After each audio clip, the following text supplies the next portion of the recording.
Mammukka message അയച്ചു. അപ്പം നമ്മളെ പ്ലാൻ എന്ന് വെച്ച് കഴിഞ്ഞാൽ മമ്മൂക്ക് നമ്മളയച്ചു, ഹലോ മമ്മൂക്ക CPO പ്രവീൺ. അവസാനം നമുക്ക് സ്റ്റേറ്റസ് ഇടും, നമ്മൾ ക്രൈം ഫയൽസ് കണ്ടിട്ടില്ല. കാരണം എല്ലാവരും മെസ്സേജ് അയക്കുക. ഇനി രാവിലെ തൊട്ട് ഗുഡ് മോർണിംഗ് അയച്ചു തുടങ്ങണോട്ടോ എന്നൊക്കെ പറയായിരുന്നു ക്രൂവില് എല്ലാവരും.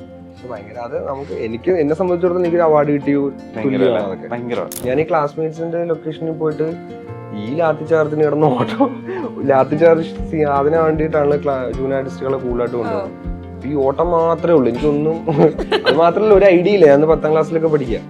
ഒരുപാട് ആഗ്രഹവും പ്രതീക്ഷയും ഇതിനു വേണ്ടി ഇറങ്ങുമ്പോൾ ഉണ്ടായിരുന്നു. നമുക്ക് എന്തെങ്കിലും ചെയ്യണം എന്നുള്ള ആൾക്കാർ നമ്മുടെ പെർഫോമൻസ് കണ്ട് അടിപൊളിയായിട്ടുണ്ടെന്ന് പറയണം, നല്ല സിനിമകൾ ചെയ്യണം, നല്ല ടീമിൻ്റെ കൂടെ വർക്ക് ചെയ്യണം എന്നൊക്കെ ആഗ്രഹവും പ്രതീക്ഷയും മാത്രമേ ഉണ്ടായിരുന്നുള്ളൂ.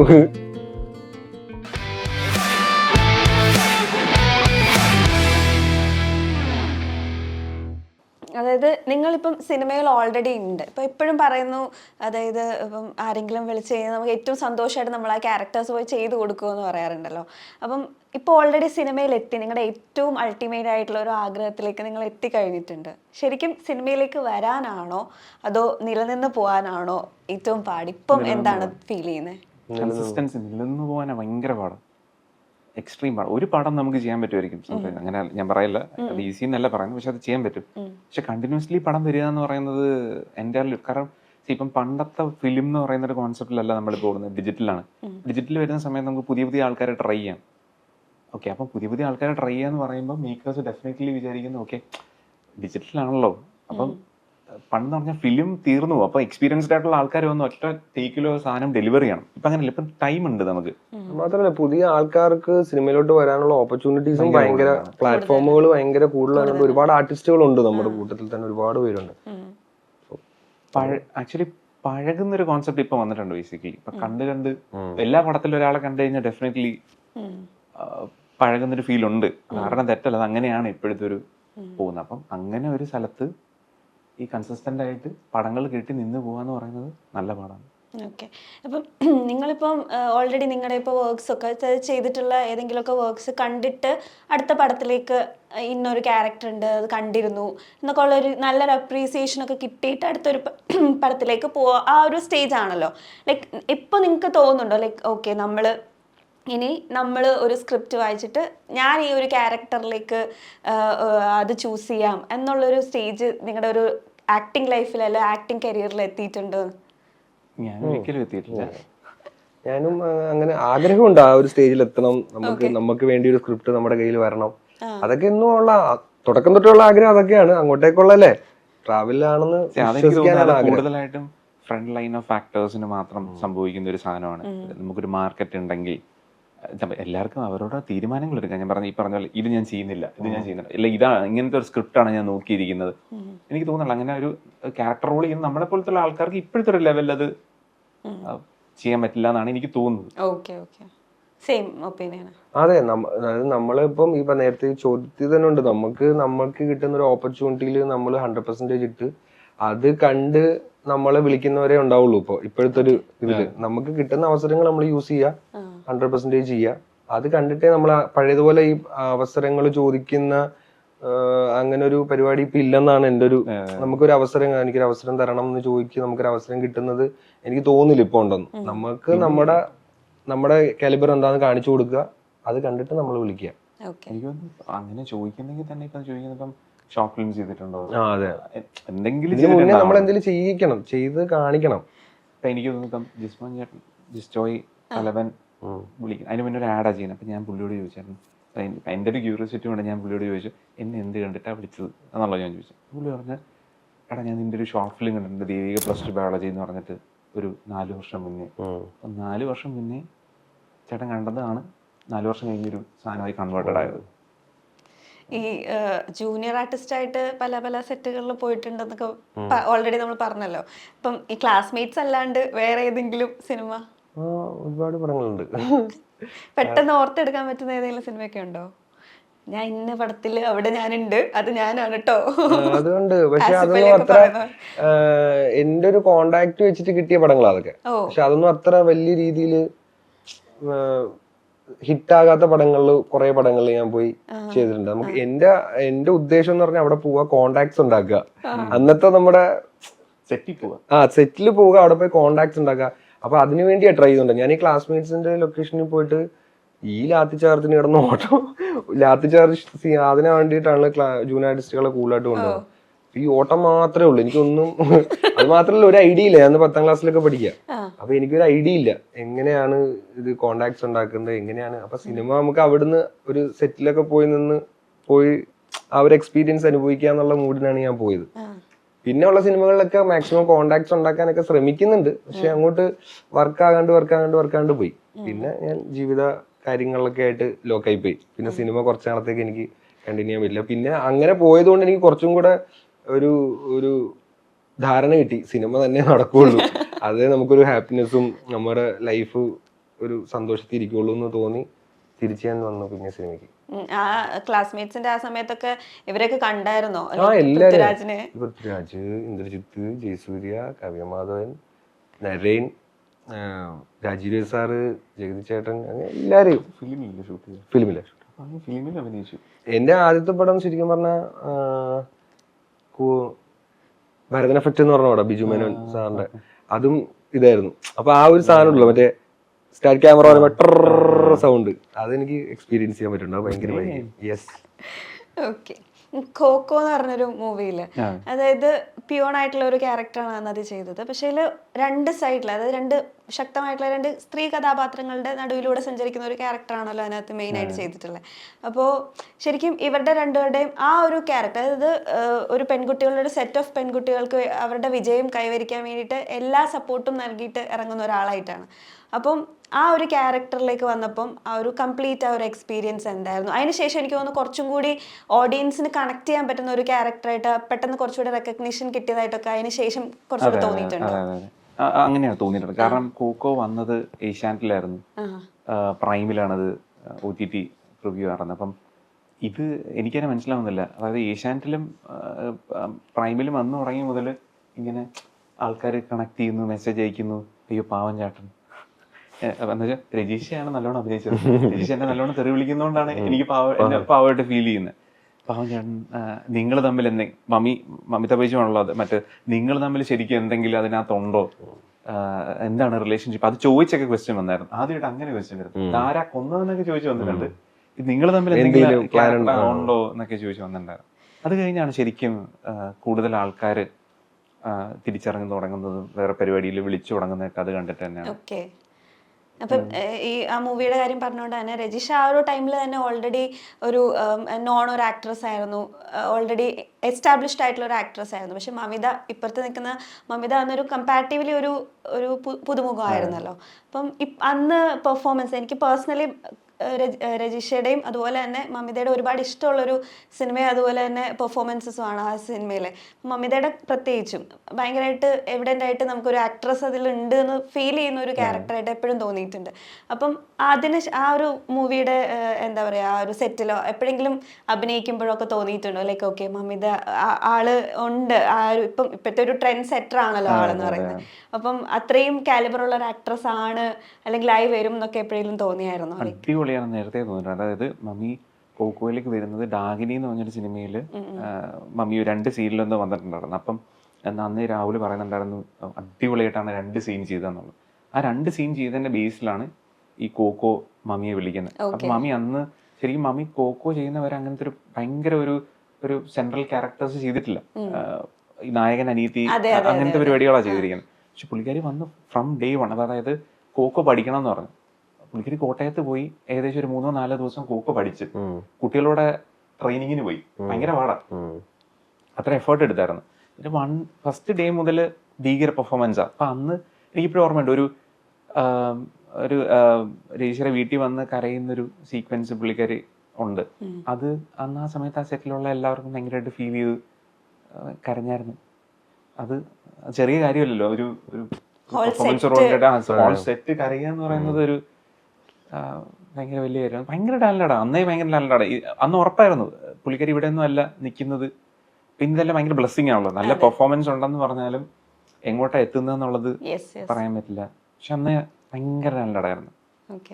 ഈ സിനിമയിലേക്ക് എത്തുമ്പോൾ ഇപ്പം നോക്കുമ്പോൾ തിരിഞ്ഞു നോക്കുമ്പോൾ നിങ്ങൾ പ്രതീക്ഷിച്ചിരുന്നു ആക്ച്വലി ലൈക്ക് ഞാൻ ഇത്രയൊക്കെ ചെയ്യും, ഞാൻ സിനിമയിൽ എത്തി, അത് ഭയങ്കര ഒരു ആഗ്രഹത്തിൽ എത്തി, പക്ഷെ ഇത്രയും ക്യാരക്ടേഴ്സ്, ഇത്രയും നല്ല പെർഫോമൻസസ് കിട്ടുന്നു, ആൻഡ് അതുപോലെ തന്നെ ആൾക്കാർ നല്ലതാണെന്ന് അത് അപ്രീഷിയേറ്റ് ചെയ്യുന്നു എന്നൊക്കെ ഉള്ളൊരു ലെവലിലേക്ക് നമ്മൾ വളരും എന്നുള്ളൊരു ഇത് എപ്പോഴെങ്കിലും പ്രതീക്ഷിച്ചിരുന്നോ?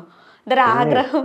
ഞാൻ പ്രതീക്ഷിക്കണമല്ലോ അല്ലേ, പ്രതീക്ഷയുണ്ട്, ആഗ്രഹവും ഉണ്ട് ഉള്ളില്. നമ്മള് ഇത് ഒന്നും പ്രതീക്ഷിക്കാൻ നമ്മൾ നിന്നിട്ട് കാര്യമില്ല.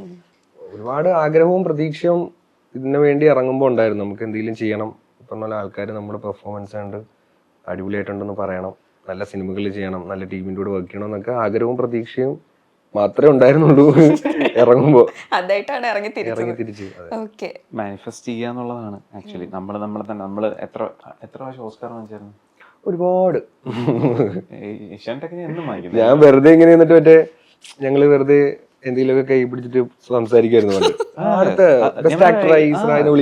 നമ്മുടെ കൂട്ടുകാരും ഏതൊരു ആക്ടറിനോട് ചോദിച്ചാലും എപ്പോഴും ഈ സാധനം ചെയ്തിട്ടുണ്ടോ? ഉറപ്പാണ്. എന്റെ അബീന്റെ ഡയറക്ടർ ഷാനിൽ ഖാൻ പറഞ്ഞ പോലെ സ്റ്റേറ്റ് അവാർഡ് കിട്ടിയിട്ടുണ്ടല്ലോ. ഞങ്ങൾ എപ്പോ ഫ്ലൈറ്റിൽ പോയാലും ഞാൻ അതെടുത്ത് ഇങ്ങനെ നോക്കും. ഓക്കെ, ഒരു ഉമ്മോക്ക് എത്ര ഉമ്മ കൊടുത്തിട്ടുണ്ടാവും. മമ്മൂക്ക മെസ്സേജ് അയച്ചു. അപ്പം നമ്മളെ പ്ലാൻ എന്ന് വെച്ച് കഴിഞ്ഞാൽ മമ്മൂക്ക് നമ്മളയച്ച ഹലോ മമ്മൂക്ക CPO പ്രവീൺ, അവസാനം നമുക്ക് സ്റ്റേറ്റസ് ഇടും നമ്മൾ ക്രൈം ഫയൽസ് കണ്ടിട്ടില്ല. കാരണം എല്ലാവരും ഇനി രാവിലെ തൊട്ട് ഗുഡ് മോർണിംഗ് അയച്ചു തുടങ്ങണോട്ടോ എന്നൊക്കെ പറയായിരുന്നു ക്രൂവില് എല്ലാവരും. പക്ഷെ ഭയങ്കര അത് എന്നെ സംബന്ധിച്ചിടത്തോളം എനിക്കൊരു അവാർഡ് കിട്ടിയ അതൊക്കെ ഭയങ്കര നമ്മള് ഒട്ടും പ്രതീക്ഷിക്കില്ല. എന്റെ കൈയും കാലൊക്കെ വിറച്ചു പോയി മെസ്സേജ് വന്നപ്പോ. എനിക്ക് ഭയങ്കര അത് നമുക്ക് ഈ പറഞ്ഞ ചില കാര്യങ്ങൾ നമുക്ക് എക്സ്പ്രസ് ചെയ്യാൻ പറ്റില്ലല്ലോ. ആ കിട്ടുമ്പോൾ ഉള്ള ആ ഒരു സന്തോഷം നമുക്ക് മെസ്സേജ് വന്ന മുഹൂർത്തത്തിൽ ഞാൻ അവിടെ ഉണ്ടായിരുന്നു, സൈഡിലുണ്ടായിരുന്നു. ഞാൻ ഇറങ്ങി ഓടി. ഭയങ്കര സന്തോഷമായിരുന്നു, ഭയങ്കര മൊമെന്റ് ആയിരുന്നു ലൈഫ്. നിങ്ങൾ ആക്ച്വലി ഇപ്പം ക്രൈം ഫയൽസിലേക്ക് വന്നതിന് ശേഷമാണോ കുറച്ചുകൂടി കമ്പനി ആയത്, അല്ലെങ്കിൽ ഒരു സൗഹൃദം ആരംഭിച്ചത്? ഞാൻ ഫസ്റ്റ് ടൈം കാണുന്നത് തന്നെ ക്രൈം ഫയൽസ്. ഓക്കെ, പക്ഷെ ഇപ്പോഴും ആ ഒരു വൈബ് എപ്പോഴും ഉണ്ടല്ലേ, ആ ഒരു ഹോൾ ടീമിന്റെ ഒരു ഫാമിലി പോലെയാണ് അല്ലേ? ഭയങ്കര അളിയൻ ഉണ്ടായിരുന്നത് ആക്ച്വലി 2-3 ദിവസമാണ് ടോട്ടലി. 3 ദിവസമൊക്കെ ഉള്ളൂ. നമ്മള് മൊത്തത്തിൽ 60 ദിവസം ഉണ്ടായിരുന്നു. എനിക്ക് കുറച്ച് ദിവസങ്ങളുണ്ടായിരുന്നുള്ളൂ. പക്ഷെ എന്നിട്ട് നമ്മള് ഭയങ്കര കണക്റ്റഡ് ആയിരുന്നു. ഞാൻ വെറുതെ പോവായിരുന്നു ലൊക്കേഷനിൽ വന്നിട്ടുണ്ട്. സിനിമയിലെ ഇപ്പം നിലവിലെ നമ്മൾ സൗഹൃദങ്ങളെ പറ്റി പറഞ്ഞതുകൊണ്ട് തന്നെ സിനിമയിലെ സൗഹൃദങ്ങൾ എങ്ങനെയാണ് നോക്കിക്കാണുന്നത്? എനിക്ക് നല്ല കുറേ സുഹൃത്തുക്കളെ സിനിമയിൽ നിന്ന് കിട്ടിയിട്ടുണ്ട്. ഇപ്പോഴും എൻ്റെ പ്രൊഫഷണലി ഒരു സിനിമ എന്നുള്ള രീതിയിൽ ഞാൻ തുടങ്ങുന്ന കളി എന്ന് പറഞ്ഞ മൂവിയാണ്. ആ മൂവി തൊട്ടുള്ള സുഹൃത്തുക്കളാണ് എനിക്ക് ഇപ്പോഴും ഉള്ളത്. ഓരോ സിനിമയിൽ നിന്നും എനിക്ക് അല്ലെങ്കിൽ ഓരോ പ്രോജക്റ്റിൽ നിന്നും നല്ല സുഹൃത്ത് ബന്ധങ്ങൾ എനിക്ക് സിനിമയിൽ നിന്ന് കിട്ടിയിട്ടുണ്ട്. അല്ല, എനിക്ക് സൗഹൃദം കൊണ്ടാണ് ഞാൻ സിനിമയിൽ വന്നത്. നമ്മളൊരു ഞാൻ പറഞ്ഞില്ലേ രാഹുൽ ഫ്രണ്ടാണ്, നമ്മൾ ഒരുമിച്ചായിരുന്നു. അപ്പം നമ്മൾ അതിൻ്റെ ബാക്കിലുള്ള പ്രൊഡ്യൂസേഴ്സ് ആയിട്ടുള്ളവരെല്ലാവരും ഈ പറഞ്ഞ പോലെ പേഴ്സണൽ ലോൺ എടുത്തൊക്കെയാണ് നമ്മൾ ആ ഒരു പടം ഉണ്ടാക്കിയെടുത്തത്. അപ്പം അവരില്ലെങ്കിൽ ഇല്ല. നമ്മൾ വന്ന കാലഘട്ടം അങ്ങനെയായിരുന്നു. ഇപ്പം നമ്മൾ ഫിലിമുള്ള കാലഘട്ടത്തിൽ എത്ര ഓഡീഷൻസ് ഉണ്ടായിരുന്നു? ഒന്നും ഉണ്ടായിരുന്നില്ല. ഞാൻ മമ്മൂട്ടിയുടെ ബെസ്റ്റ് ആക്ടറിലൊക്കെ പോയിട്ടുണ്ടായിരുന്നു, കിട്ടിയില്ല. പക്ഷെ എന്ത് ചെയ്യാനാ, കണ്ടിട്ടുണ്ട്. ഞാൻ അവിടെ പോയായിരുന്നു അല്ലേ? അല്ല, ഒരു അഭിനയമോഹി എന്ന നിലയിൽ ഞാൻ ചിന്തിച്ചിട്ടുണ്ട്, പക്ഷെ ഇവിടെ ഒന്നും പോകാൻ പറ്റുന്നില്ല, ഇങ്ങനെയൊക്കെ ആൾക്കാർ ട്രൈ ചെയ്യുന്നുണ്ടല്ലോ എന്ന്. പോയിണ്ട്, അതാ പറഞ്ഞേ. ഞാനപ്പോ അതൊക്കെ ടിവിയിൽ ഇരുന്ന് കാണാൻ നമുക്ക് പറ്റുള്ളൂ. എനിക്ക് ഓർമ്മയുണ്ട്, 5000 പേര് ഓൾമോസ്റ്റ് ഭയങ്കര തിരക്കായിരുന്നു, ഭീകര തിരക്കായിരുന്നു. അതിൽ നിന്ന് അവർ 50 പേരെ എടുത്തായിരുന്നു. 50 ഞാൻ ഉണ്ടായിരുന്നു. 50 15 ആയി, അതിൽ ഞാനില്ല. ഓക്കെ, ഇപ്പൊ ആർഡിഎക്സ് ആണെങ്കിൽ എനിക്ക് തോന്നുന്നു ഒരു ന്യൂ കമറിനെ സംബന്ധിച്ചിട്ട് ഏറ്റവും കിട്ടാൻ പറ്റുന്ന ഏറ്റവും ബിഗ്ഗസ്റ്റ് ആയിട്ടുള്ള ഒരു ക്യാൻവാസ് ആണ്, ഒരു ടീമാണ്, അത്രയും വലിയൊരു എന്താ പറയുക ഒരു സെറ്റാണ്. അങ്ങനെ എല്ലാം കൊണ്ടും ഒരു അതിൻ്റെ ഏറ്റവും ഇൻട്രോ പോർഷനിൽ തന്നെ നമ്മൾ വരിക എന്ന് പറയുന്നത് ആ ഒരു മൂവി സെറ്റ് ചെയ്യുന്നത് തന്നെ ഈ പറഞ്ഞ പോലെ സിറാജ് അഭിനയിച്ച ഒരു ക്യാരക്ടർ കൊണ്ട് തന്നെയാണല്ലോ. അപ്പം അങ്ങനത്തെ ഒരു മൂവിയിൽ ഇതിപ്പോൾ നമ്മൾ കമ്പാരിറ്റീവ്ലി ഇപ്പം എന്താ പറയുക ചെറിയ സിനിമകളിൽ നിന്ന് ഒരു വലിയ സിനിമയിലേക്ക് വരുമ്പോൾ ഉണ്ടാവുന്ന ഒരു ക്യാൻവാസിൻ്റെ ഒക്കെ ഒരു മാറ്റം ഉണ്ടാവുമല്ലോ, അത് ആ ഒരു എക്സ്പീരിയൻസ് എങ്ങനെയായിരുന്നു? അത് ഈ പറഞ്ഞ പോലെ സൗഹൃദത്തിന്റെ പുറത്താണ്. എനിക്ക് ആർഡിഎക്സും നഹാസ് എന്ന് പറഞ്ഞ നല്ലൊരു സുഹൃത്താണ്. അപ്പം അതുകൊണ്ട് സൗഹൃദത്തിന്റെ പുറത്താണ് എനിക്കും ആ സിനിമ കിട്ടുന്നത്. കാരണം നഹാസിനെ അറിയാം, ഞാൻ പറഞ്ഞ പോലെ സിനിമ അഭിനയം ഒരു അവസരത്തിന് വേണ്ടി വീട്ടിൽ നിൽക്കുന്ന ഒരാളാണ് എന്നുള്ളത് നാസിന് അറിയാം. അപ്പം കുറേ നാളായിട്ട് ഞങ്ങൾ ഒന്നിച്ചായിരുന്നു ട്രാവൽ, നാസും ഞാനും. അങ്ങനെയാണ് എനിക്ക് RDX കിട്ടുന്നത്. പിന്നെ ആ വലിയ സിനിമയിലോട്ട് വരുന്ന എനിക്ക് അതിനുള്ള നോളജ് ഒന്നും ഇല്ല ആ സമയത്ത്. വലിയ സിനിമയാണ്, വലിയ ക്യാൻവാസ് ആണ്. പക്ഷെ എല്ലാം ഒരു കോൺഫിഡൻസ് ആണ്, നാസ് തന്ന ഒരു കോൺഫിഡൻസിന്റെ പുറത്താണ്. പിന്നെ അവിടെ ചെന്ന് എക്സ്പീരിയൻസ് ഒക്കെ ഭയങ്കര രസമാണ്. നമുക്ക് ഒരു വലിയ സിനിമയുടെ ലൊക്കേഷനിലാണ് നിൽക്കുന്നത് എന്നുള്ള തോട്ടം അന്നുണ്ടാവില്ല. നമ്മളെല്ലാവരും ഒരു ഫുൾ സുഹൃത്തുക്കളായിരുന്നു ആ സിനിമയിൽ വർക്ക് ചെയ്യുന്നതൊക്കെ ആ സമയത്ത്. അപ്പോൾ എക്സൈറ്റ്മെന്റ് ആയിരുന്നു, ഭയങ്കര എക്സൈറ്റഡ് ആയിരുന്നു. എന്താണ് ചെയ്യാൻ പോകുന്നത്, ഇത്രയും വലിയ ലൊക്കേഷൻ, അടിപൊളി ക്രൂ, നല്ല ടീം. അപ്പൊ അതിൽ വർക്ക് ചെയ്യാന്നുള്ള എക്സൈറ്റ്മെന്റ് ആയിരുന്നു കൂടുതലും. ഈ പറഞ്ഞ പോലെ ഇൻട്രോ ഷോട്ടിൽ തന്നെ ആ പെപ്പ എടുത്ത് അടിക്കുന്ന ഒരു ഇത് അതില് കൈയടി വീണു. ഞങ്ങള് പടം ഓക്കെ സെറ്റ്. അത് അവിടെ ഒരു കുറച്ച് ടേക്കുകൾ പോയി എന്നൊക്കെ പറഞ്ഞു. അപ്പൊ ഉണ്ടാകുന്ന ഒരു സാധനം ഉണ്ടല്ലോ, പ്രത്യേകിച്ച് ഇത്രയും വലിയ ക്രൂവിന്റെ കൂടെ നമ്മൾ വർക്ക് ചെയ്യാണ്. അപ്പം നമുക്കുണ്ടാവുന്ന അതെങ്ങനെയായിരുന്നു ഹാൻഡിൽ ചെയ്ത്? ആ ഒരു പ്രഷർ ഉണ്ടായിരുന്നോ? അതെങ്ങനെയായിരുന്നു? പ്രഷർ ഉണ്ടെങ്കിൽ നമ്മൾ പുറത്ത് കാണിക്കരുത്. നമ്മൾ ഫുൾ കോൺഫിഡൻസിൽ നിൽക്കണം. നമ്മുടെ കയ്യിൽ നിന്നാണ് തെറ്റ് വരുന്നുണ്ടെന്നെങ്കിൽ നമുക്ക് അറിഞ്ഞാൽ പോലും അല്ല നമുക്കൊന്നുകൂടെ പോവാം എന്നുള്ളൊരു ഭയങ്കര കോൺഫിഡൻസിൽ പറയാൻ നമുക്ക് പറ്റണം. നമുക്ക് ആ ഒരു സമയത്ത് പതറിപ്പോയി കഴിഞ്ഞാൽ ചിലപ്പോൾ എല്ലാം നമ്മുടെ കയ്യിൽ നിന്ന് പോകും. നമ്മൾ അന്ന് ഇന്നാൾ ഡിസ്കസ് ചെയ്ത പോലെ എത്ര ടേക്ക് എടുത്തു എന്നുള്ളതല്ല ഫാക്ടർ, പുറത്ത് കാണുമ്പോ എങ്ങനെ വന്നു എന്നുള്ളത്. ചില സമയത്ത് നമ്മൾ നന്നായി ചെയ്തു എന്ന് തോന്നുന്ന ടേക്ക് ആയിരിക്കില്ല ചിലപ്പോ വരുന്നത്. അപ്പം എല്ലാ ടേക്കിലും നമ്മൾ ഈ പതർച്ച വന്നാൽ പോയി. ഒരുപാട് ടേക്ക് എടുക്കണം എന്നല്ല, എന്നാലും പിന്നെ നമ്മുടേതായിട്ടുള്ള കാരണങ്ങൾ കൊണ്ടും ചിലപ്പോൾ ടേക്ക് ഇപ്പൊ ക്രൗഡൊക്കെയാണ് ഷൂട്ട് ചെയ്യുന്നുണ്ടെങ്കിൽ ചിലപ്പോൾ നമ്മൾ നിന്ന് ചെയ്യുമ്പോഴും പുറകിൽ നിൽക്കുന്ന ആർട്ടിസ്റ്റുകൾ എന്തെങ്കിലും ക്രൗഡിന്റെ ഇടയിൽ എന്തെങ്കിലും ഒരു ഡിസ്റ്റർബൻസ് വന്നാലും ചിലപ്പോൾ നമ്മൾ റീടേക്ക് പോകേണ്ടി വരും. അപ്പം എന്തിനും തയ്യാറായി നിൽക്കുക.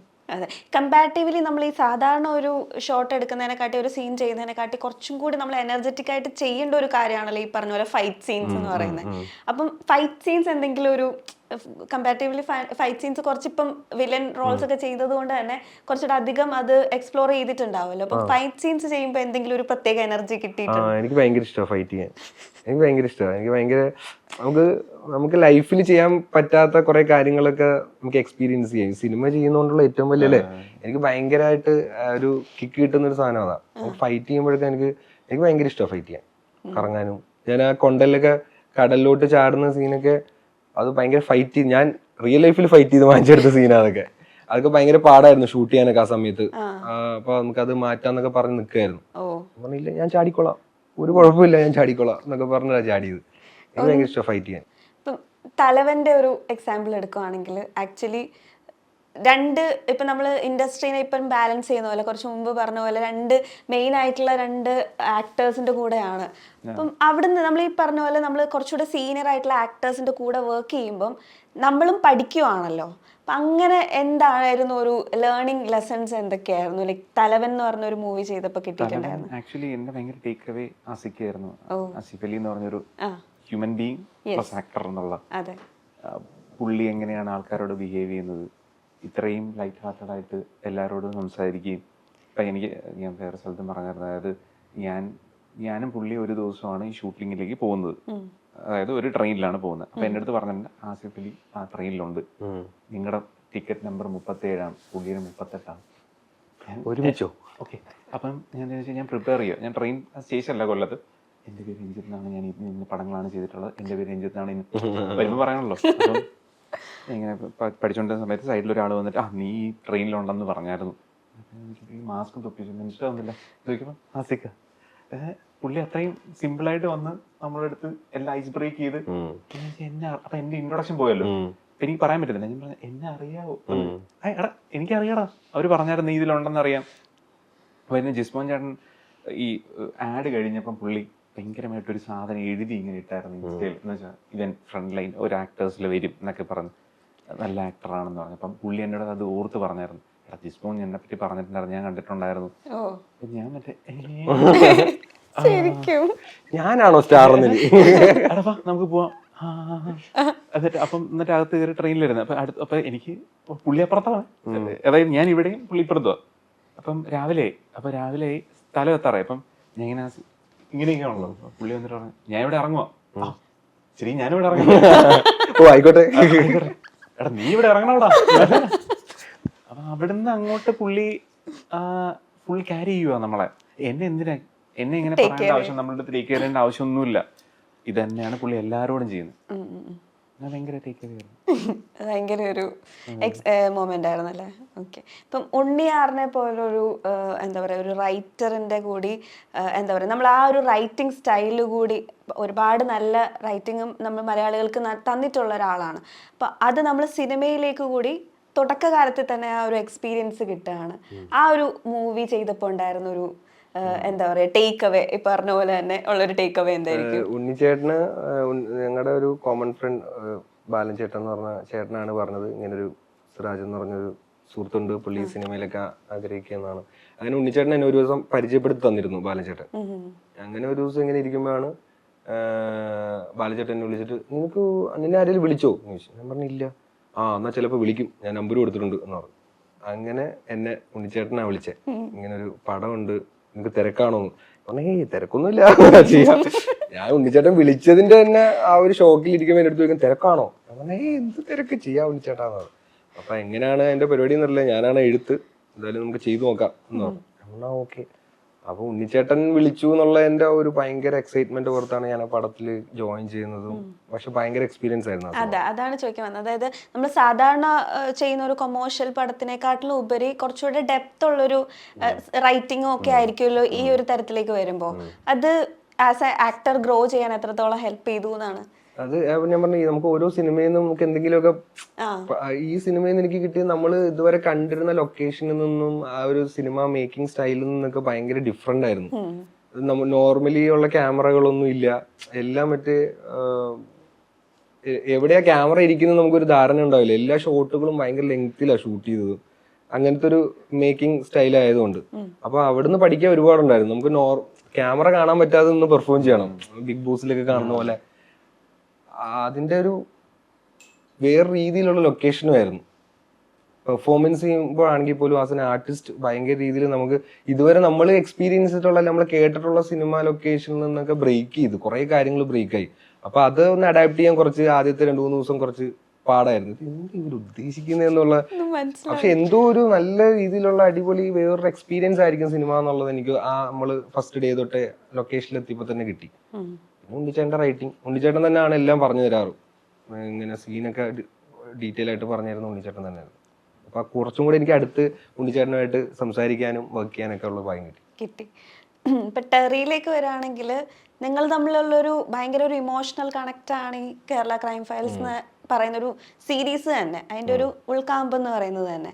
അപ്പം ശരിക്കും ഒരു emotional attachment after this series രണ്ടുപേർക്കും എന്താ പറയുക, ഒരു ഇമോഷണൽ അറ്റാച്ച്മെന്റ് അല്ലെങ്കിൽ പെറ്റ്സിനോടുള്ള ഒരു അപ്രോച്ച്, അങ്ങനെയൊക്കെ ഈ ഒരു സീരീസ് കഴിഞ്ഞ ശേഷം നിങ്ങൾക്ക് മാറ്റാനായിട്ടുള്ള ഒരു എന്തെങ്കിലും ഒരു ഇത് കൂടിയിട്ടുണ്ടോ, അല്ലെങ്കിൽ ആ ഒരു അപ്രോച്ച് തന്നെ മാറിയിട്ടുണ്ടോ?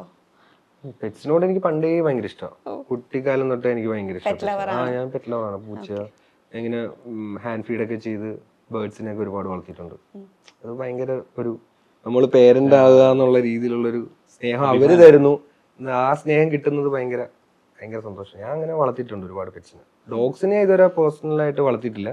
ബാക്കി പൂച്ച, ബേർഡ്സ്, ഫിഷ് ഈ ഇപ്പൊ ഷൂട്ട് ചെയ്യാൻ കുറച്ചുകൂടെ ഡോഗ്സ് അല്ലെ ആനിമൽസ് വരുമ്പോൾ കുറച്ചുകൂടെ ടഫ് ആണല്ലോ. അപ്പം ശരിക്കും ഷൂട്ടിന്റെ സമയത്തൊക്കെ ഈ പറഞ്ഞ പോലെ നിങ്ങളുടെ ആ ഒരു ഇത് കാണിക്കുകയും വേണം, നമുക്ക് സ്ക്രീനിൽ അത് അറിയാൻ പാടില്ലല്ലോ. നിങ്ങൾ അത്രയും ഇമോഷണലി കണക്റ്റഡ് ആയിട്ടുള്ള ഒരു ഡോഗ് ആൻഡ് പെറ്റ് പാരന്റും ആണല്ലോ. അപ്പം അത് എങ്ങനെയായിരുന്നു ശരിക്കും ഇമോട്ട് ചെയ്തതിലേക്ക്, എങ്ങനെയാണ് അത് കൊണ്ടുവരാൻ വന്ന ഡോഗ്സ് എല്ലാം വെൽ ട്രെയിൻഡ് ഡോഗ്സ് ആയിരുന്നു, അല്ലേ, നല്ല ട്രെയിൻഡ് ഡോഗ്സ് ആയിരുന്നില്ല. പിന്നെ ഭയങ്കര ബുദ്ധിമുട്ടുണ്ടാവും നമുക്ക് മൃഗങ്ങളെ ഷൂട്ട് ചെയ്യുക, അവരുടെ മൂഡിനനുസരിച്ച് നിൽക്കണം. അവരുടെ ക്ലൈമാക്സ് ഷോട്ട് സിറാജിനെ നോക്കി ചിരിക്കുന്ന സാധനം 4 ദിവസം ഒരു 2 മണിക്കൂർ വെച്ച് ആണ് ഷൂട്ട് ചെയ്തിരിക്കുന്നത്. ആ 4 ഷോട്ടിന് വേണ്ടി 4 ദിവസം കഷ്ടപ്പെട്ടിട്ടുണ്ട്. കാരണം ഇവര് 5 പേര് വരുമ്പോഴേക്കും 2 പേര് പോകും, ഓടിക്കളയും. അപ്പൊ ഞങ്ങള് പുറകെ പോയിട്ട് പിന്നെയും തിരിച്ചടക്കണം. പിന്നെ സിറാജ് നടക്കുമ്പോഴേക്കും നോക്കത്തില്ല, ഇവര് കറക്റ്റ് സ്പോട്ടിൽ വന്ന് ഓടി നിക്കണം. അപ്പൊ അതൊക്കെ ആക്ച്വലി ഇതിന്റെ ട്രെയിനർ ഇതിന്റെ ബാക്കിൽ ഓടുന്നുണ്ട്. ഇതിന് ഭയങ്കര രസമുള്ള ഒരു ഷൂട്ടിംഗ് പ്രോസസ്സാണ്. സിറാജ് നടക്കുമ്പം സിറാജിന്റെ കൂടെ ഇങ്ങനെ ആ ട്രെയിനർ ബാക്കിൽ ഓടുക എന്ന് പറഞ്ഞ് ഓടും. അപ്പൊ അയാളെയാണ് നോക്കുന്നത്. അപ്പൊ അത് ഭയങ്കര വലിയ പ്രോസസ്സാണ്. നമ്മൾ അവരുടെ മൂഡിനനുസരിച്ച് നിൽക്കണം, ഫുൾ ക്രൂ. ഇമോഷണലി നിങ്ങൾ തമ്മിൽ അറ്റാച്ച്ഡ് ആയിരുന്നു? പിന്നെ ഫസ്റ്റ് ഡേ തന്നെ എന്റെ കൂടെ വിട്ടു കുറെ നേരം. സിംബ എന്നാണ് അവന്റെ പേര്, ടെറിയുടെ പേര് ശരിക്കും സിംബ എന്നാണ്. അവൻ കൂടെ വിട്ടു, ഭയങ്കര ഹാപ്പി ആയിരുന്നു. പിന്നെ ട്രെയിൻ ഡോഗ്സ് ആയതുകൊണ്ട് അവർക്കും ഈ നമ്മളുമായിട്ട് മനുഷ്യരായിട്ടൊക്കെ അടുത്ത് അവര് യൂസ്ഡ് ആണല്ലോ, അപ്പൊ ഭയങ്കര സ്നേഹമാണ്. ഓക്കെ. ഇപ്പൊ നിങ്ങക്ക് ഇതുവരെ അത്യാവശ്യം സിനിമകളൊക്കെ ഇതുവരെ തന്നെ ചെയ്തു വരുന്നു, ഇനിയാണെങ്കിലും കുറച്ച് പ്രോജക്ട്സ് ഒക്കെ വരുന്നുണ്ട്, ഏതൊക്കെയാണെന്ന് അറിയില്ല, ബട്ട് സ്റ്റിൽ. അപ്പോൾ എന്താ പറയുക, ഇതുവരെ ഏറ്റവും ബെസ്റ്റ് മെമ്മറീസ് കിട്ടിയിട്ടുണ്ടായിരുന്ന ഒരു സെറ്റ് ചോദിക്കുകയാണെങ്കിൽ ഏതായിരിക്കും? മറക്കാൻ പറ്റാത്ത ഒരുപാട് മെമ്മറീസ്, ഒരുപാട് രസകരമായിട്ടുള്ള മെമ്മറീസ്, അല്ലെങ്കിൽ വീട്ടിൽ പോയിട്ട് അയ്യോ കഴിഞ്ഞ അങ്ങനത്തെ ഒക്കെ ഉള്ളൊരു ഫീൽ വരത്തില്ലേ, കഴിഞ്ഞല്ലോ എന്നൊക്കെ ഉള്ളൊരു ഫീൽ വരുന്നത് എല്ലാ ലാസ്റ്റ് ഡേ കഴിഞ്ഞല്ലോ എന്ന് തോന്നാറുണ്ട്. ഇനി എന്താ എന്നുള്ള തോന്നലാണ് ഏറ്റവും വിഷമം. കഴിഞ്ഞല്ലോ എന്നുള്ള തോന്നല് കൂടുതൽ ഹിറ്റ് ചെയ്യുന്നു. പക്ഷെ അങ്ങനെയല്ല, ഓരോ ലൊക്കേഷനിൽ നിന്ന് ഇറങ്ങുമ്പോഴും ഓർമ്മകൾ നമ്മൾ കൊണ്ടുപോകാറുണ്ട്. ഭയങ്കര നമ്മള് ഇൻവോൾവ് ആയി അവിടെ നിന്നതിന്റെ ഒരു വിഷമം എല്ലാ പാക്കപ്പ് പരിപാടിക്കും കിട്ടാറുണ്ട്. ഓക്കെ. എന്നാലും most close to the heart എന്നുള്ള രീതിയിൽ എനിക്ക് പേഴ്സണലി ചിലപ്പം വേറൊരു എക്സ്പീരിയൻസ് തന്നത് കൊണ്ടലിന്റെ ഷൂട്ടായിരിക്കും. കാരണം ഞങ്ങൾ ഈ പറഞ്ഞ 10-60 ദിവസത്തോളം കടലിൽ തന്നെ ആയിരുന്നു. രാവിലെ പോവാ, മറ്റേ ജോലിക്ക് പോകുന്ന പോലെ ബോട്ടിൽ കയറുക, ഫുൾ ക്രൂ എല്ലാവരും ഒരുമിച്ച് ഒരു ബോട്ടിലാണ് പോണേ. അത് ഭയങ്കര എക്സ്പീരിയൻസ് ആയിരുന്നു. അതായത് ഇപ്പൊ ഈ ഇത്രയും ദിവസം പുറത്തുനിന്ന് ഒരാളില്ലല്ലോ, ഒരു 10-40 പേര് ഈ ബോട്ടിനകത്ത് തന്നെ ഡെയിലി പോവാ വരിക, അത് വേറൊരു എക്സ്പീരിയൻസ് ആയിരുന്നു. എല്ലാ സിനിമകളിലും നല്ല നല്ല ഓർമ്മകൾ ഇന്നും ഉണ്ട്, നല്ല എക്സ്പീരിയൻസ് ഉണ്ട്, നല്ല സുഹൃത്തുബന്ധങ്ങളുണ്ട്. പക്ഷെ എനിക്ക് പറഞ്ഞ കുറച്ച് മാറി നിന്ന് ഷൂട്ട് ചെയ്തത് കൊണ്ടലായിരിക്കും.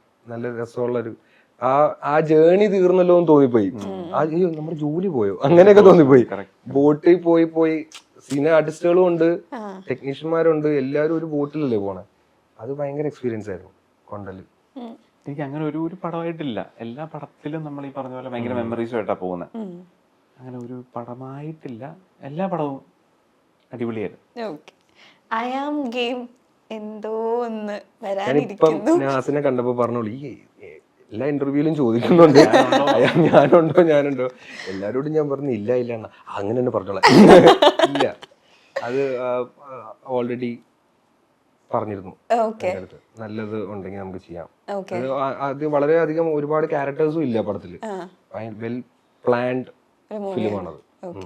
ഇതുപോലെ തന്നെ ഇപ്പം കേരള ക്രൈം ഫയൽ സീസൺ 2 പോലെ തന്നെ വെയിറ്റ് ചെയ്തിരിക്കുന്ന മറ്റൊരു സീരീസ് ആണ് 1000 ബേബീസിന്റെ സെക്കൻഡ് സീസൺ. അതിന്റെ എന്തെങ്കിലും അപ്ഡേറ്റ്? ഇതും ഞാൻ പറയുന്നുണ്ട്, എവിടെ പോയാലും എപ്പോഴാ സെക്കൻഡ് സീസൺ ചോദിക്കുന്നത്. അത് ഓൾറെഡി അവര് പ്ലാൻഡ് ആണ്, അവർ ഉള്ളിൽ കണ്ടന്റും പരിപാടിയൊക്കെ ഉണ്ട്. ജിയോ ഹോട്ട്സ്റ്റാറും ഓക്കെയാണ്. പക്ഷെ അവര് എന്തോ ഒരു സിനിമ ചെയ്ത് കഴിഞ്ഞ ശേഷം മാത്രമേ ഇനി സീരീസ് ചെയ്യുന്നുള്ളൂ. അതിന്റെ പുറകിലാണ്, സിനിമയുടെ പുറകിലപ്പം. ഓക്കെ. അപ്പം എന്താ ഇപ്പം പുതുതായിട്ട് വരാനുള്ള ഏതെങ്കിലും മൂവീസ് ഏതൊക്കെയായിരിക്കും? എനിക്ക് ഇനി പെറ്റ് ഡിറ്റക്റ്റീവ് എന്ന് പറഞ്ഞൊരു പടം റിലീസിനുണ്ട്, അതിന് വെയിറ്റ് ചെയ്യുന്നു. അതിന് വേണ്ടിയിട്ടാണ് മോസ്റ്റ് നല്ല അടിപൊളി പടമായിരിക്കും. ഓക്കെ. വരാനുള്ള പടം ഈ 18-ാം തീയതി ഫ്ലാസ്ക്, സൈചേട്ടൻ സുരേഷ് കൃഷ്ണ, അത് റിലീസ് ചെയ്യുന്നുണ്ട്. ഇപ്പൊ ചെയ്ത് കഴിഞ്ഞത് കിഷ്കിന്ധാകാന്ഡം തീം റിപ്പീറ്റ് വരുന്നു. ആസിയയ്ക്ക് പകരം സന്ദീപാണ് നായകൻ പടക്കളത്തില്. അതിപ്പോ ഷൂട്ട് കഴിഞ്ഞു. അത് ഷൂട്ട് കഴിഞ്ഞിട്ടാണ് ഇതിന്റെ പ്രിവ്യൂ പരിപാടികളെല്ലാം ഉണ്ടായത്. അതിന്റെ ഡബ് സ്റ്റാർട്ട് ചെയ്യാനും പോവാണ്. ഓക്കെ. അപ്പൊ അതൊക്കെയാണ് പുതിയ അപ്ഡേറ്റ്സ്. വേറെങ്കിലും ലൈനപ്പിലുണ്ടോ? ലൈക്ക് പ്രീ പ്രൊഡക്ഷൻ നടക്കുന്നുണ്ട്.